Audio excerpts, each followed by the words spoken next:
The Aguilar Hour, streaming now on Spotify. Bold ideas, big dreams.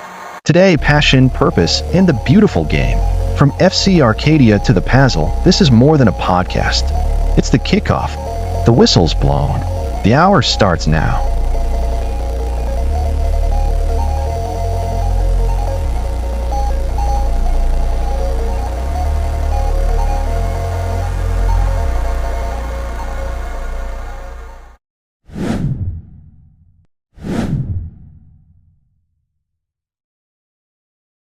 Hello everyone, this is the second episode of this podcast, so I have here a guest. His name is Landry Krueger. So go ahead and introduce yourself. Hi, I'm Landry Krueger, and I am the representative of FC Arcadia. And so this episode is going to be about what this team has planned. So let's go ahead and talk about that. We're anticipating to play in like the WPASL. Yep. We've signed a bunch of players in the off season already. We have 19. We have multiple college players, 2D1 players, and a guy who even played pro soccer. Pro futsal. So, as you said about the futsal players, what were you thinking about? Like, what's this major plan behind, like, all these players and stuff? Like, what's in store? Do we have, like, any plans to bring them here? Or how are we going to do this? We're anticipating to have, like, a really good season this year, because we have a talented roster, and we picked up even like a college goalkeeper too. He's gonna be good. I think 3 or 4 guys from the local college, 2D1 players. We're gonna have practices most likely once or twice a week to maximize like bonding with the team, like getting good reps in. So like. One question that I have for you, not just as I myself as the club president, but like what vision do you see in this, and like what do you think could get this like farther than like, you know, just say small club stuff and like whatnot, and like any visions other than like college players and whatnot? If we can get more sponsors and continue growing this club, we might be able to play like NPSL or high-level amateur soccer, UPSL, NPSL within like a 3 or 4 years possibly, if we keep growing on sponsors, keep getting like donations like we did last season. So how are we, or should we say both of us, going to get more sponsors to sponsor this team? Because it's like a small league, and what could attract not just players but sponsors? We need to get like a bunch more fans for games. We gotta have a high attendance. That like we gotta like triple this number that we currently have, like 50 or whatever. And we gotta make this team damn good. We have to be good in the league to have teams want to sponsor us, or companies to be up there with like Superior and all those other teams. So I heard this thing, or we started this whole thing like of a home share program. So basically this is like a sharing, families have to share their homes with players, which we both said that this could happen in 2026, right? So would you go ahead and explain the basis on that and why we thought about this plan? It'd be so like players from farther away that they'd be able to like attend matches without having to drive, say like an hour 45 minutes. So they would just need like one room at like a host family's house. So we can get maximized attendance for our players too. So we won't be missing out on like valuable subs. So this is like the whole deal that because we remember last season that it wasn't so great. We had a negative 59 goal difference or whatnot, and basically this whole travel thing wasn't really good. So is that the reason why basically you yourself as a club representative who has like helped me in this project to bring this club back into the WPASL or WPASL, should we say it? So like, what had you come up with this idea?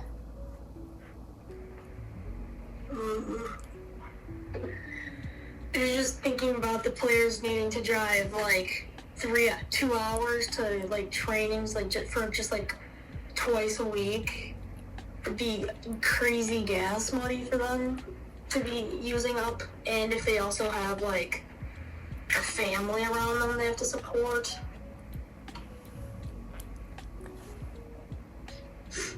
So there's some massive issues with this whole deal and like travel.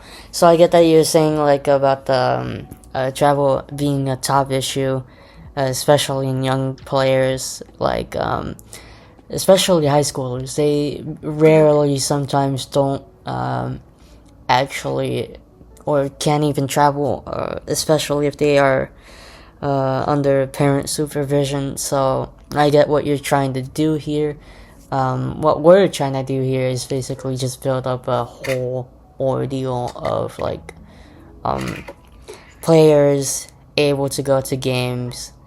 So like what do you think is going to happen in WPASL this next year with this whole plan in place? Because I know both of us, or mainly you, have like a plan to bring in like say travel. Like what would that consist? Would that be like carpool, or like what do you have planned?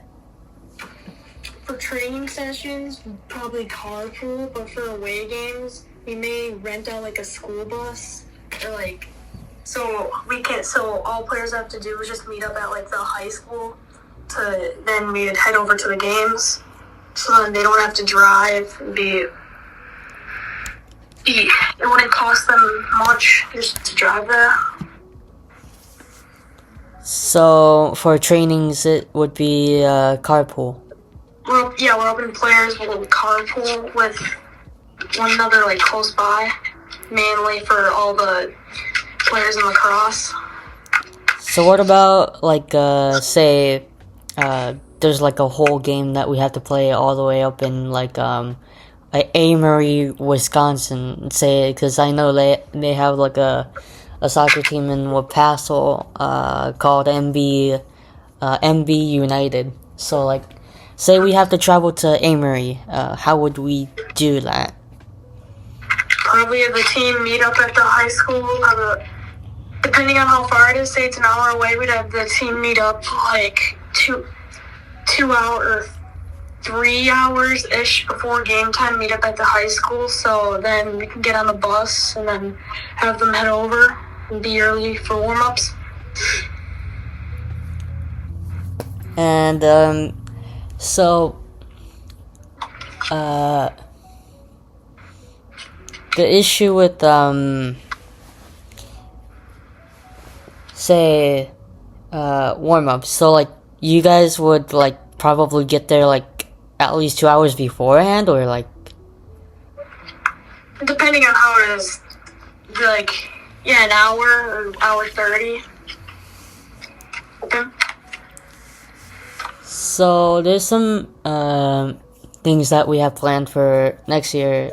So like, say if sponsors want to sponsor us, this team,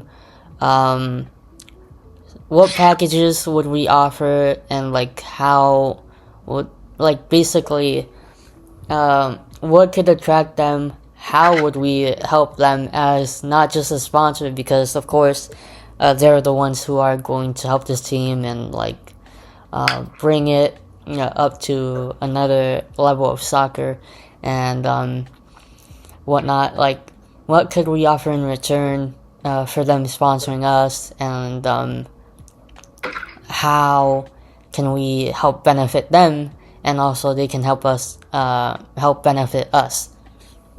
We have many options for them to choose to be like sponsorship deals, but we have 4 bundles.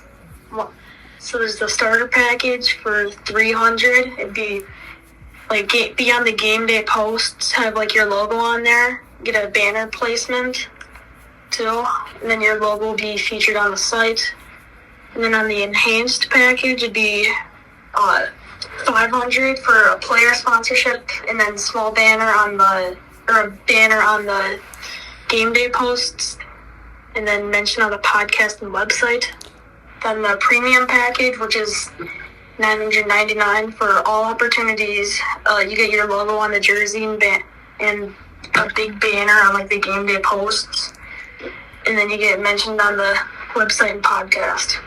And then for another one is the game day package. It's $599. You get 4 in-person banners to place around like the bleachers and like at the entry and exit of our stadium. And then you'd be mentioned on the website, podcast, and game day posts. You'll get a banner on those all season long. So about the website, is that the main FC Arcadia like website, or is that like a separate website, or like where can you find it? It'd be a page on the FC Arcadia official website.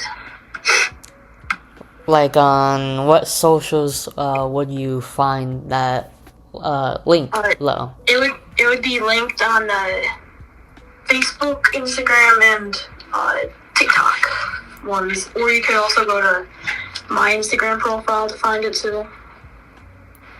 So, talking about the posts on like the website and whatnot. So like, you're talking about like having sponsors have their logo placement on there, and or like how would we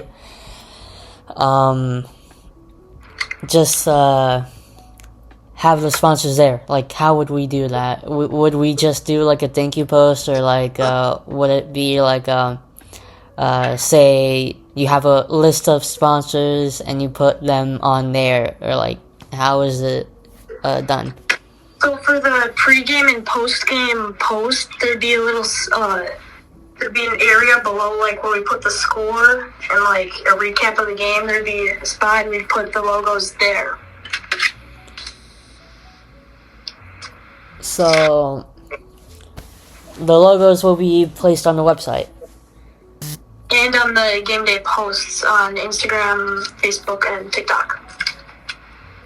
Okay, so if you're listening to this podcast right now, if you wouldn't mind, you can go check that out. If you're a sponsor, or because we accept donos as well, you can also contact me or Landry Krueger on his Instagram account. So make sure to check that out. But another thing about this whole FC Arcadia thing, what do you think is gonna mainly happen in 2026, whatnot? What do you think is what Paso set to do are we taking this issue or thing, the plan to bring FC Arcadia back seriously? So like, do you think it's like at a point that you think we could have a season of play all the way from, because we know that Wapasso has their season on May through July, so like, do you think this could set forth a new era for us, or? I think this very well could. We could know by probably mid-August if we will be able to guarantee be playing in the league with, if we get sponsors and donations.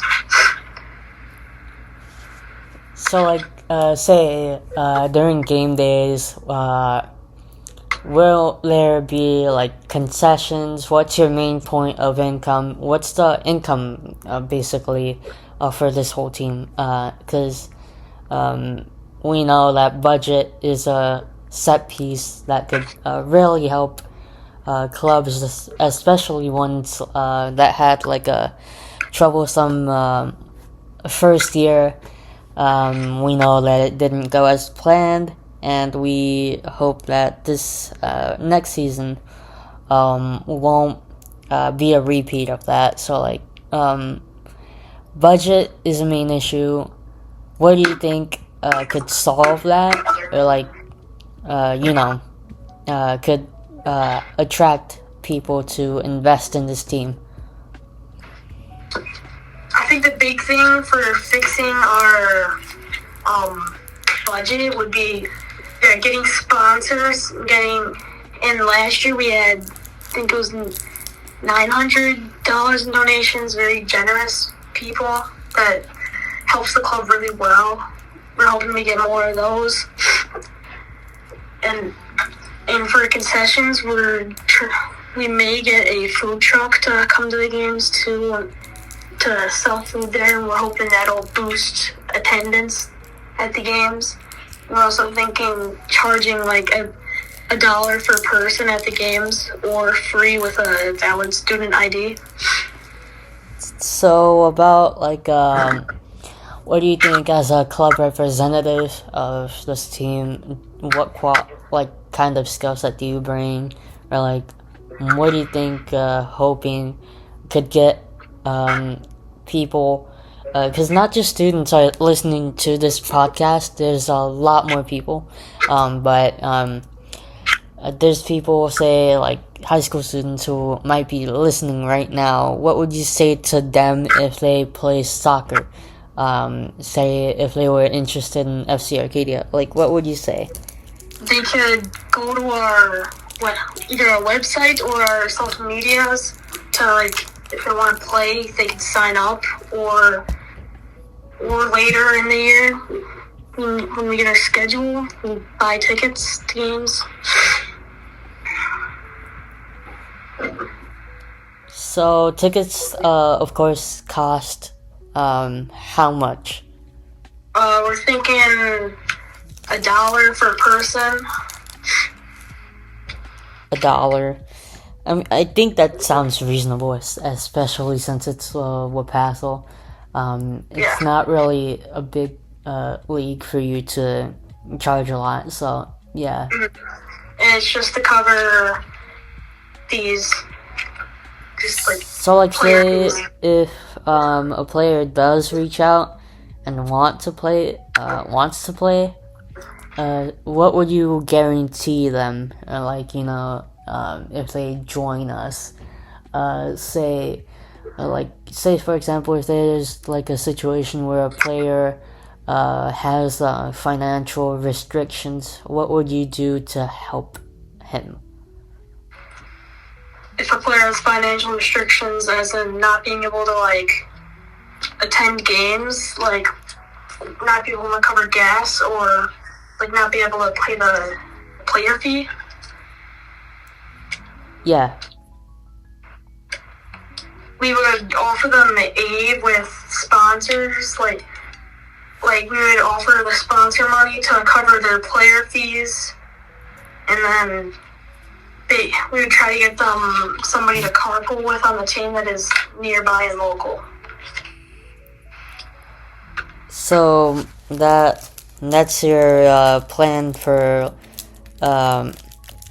like say that they would not be able to register, or like say they lack funds. Mm-hmm. So I guess that sets a lot of examples of this whole team thing. We know that the past all season. What's your opinion on the season that's going on now? I think it's rigged. I think Superior City, it's kind of dumb that their owner owns the league and the team. I mean, yeah, it's a lot of controversy, especially like since I don't believe that as a soccer team or as a person you could own a league and also own a club. It could like show criticism to like ownership and stuff, and like it just opens up a lot of holes. And there was a short gap too, I think, a few years ago where he was playing on a team too. He's playing for Superior City and he still owns the league, which it seems awfully weird. Yeah, I it's a lot. It's strange for me and for everyone else, especially since it's like say UPSO. I don't believe they actually have those rules and set either, so it just kind of seems strange to me. Yeah, same. Well, do you have anything else you would like to share on this podcast, or? Nope. We're good. Alright then, so if you're listening to this podcast, this has been your host, Andy Aguilar. Of course, I'm the founder of this podcast, also Rebel, and also for FC Arcadia. You know me as one and only like an entrepreneur here. But I brought you this episode with Landry Krueger. He's an amazing club representative. He's set to represent us next year and hopefully for more years after that. So thank you guys for listening to this podcast. Any last words, Landry, or? Peace out. Alright then, so this has been Andy and Landry. So peace out. See you guys in the next episode. Thank you guys so much for listening to us all the way till this point. So make sure to go to his page, go to our pages, and that's it. So make sure you just stay tuned for whatever else we have in store. We have some amazing things going on and we'll pass on next year. So make sure to just wait, and we're gonna bring a lot of awesome things. So thank you guys for listening. This has been the Aguilar Hour. Thanks for tuning in. Catch you next time.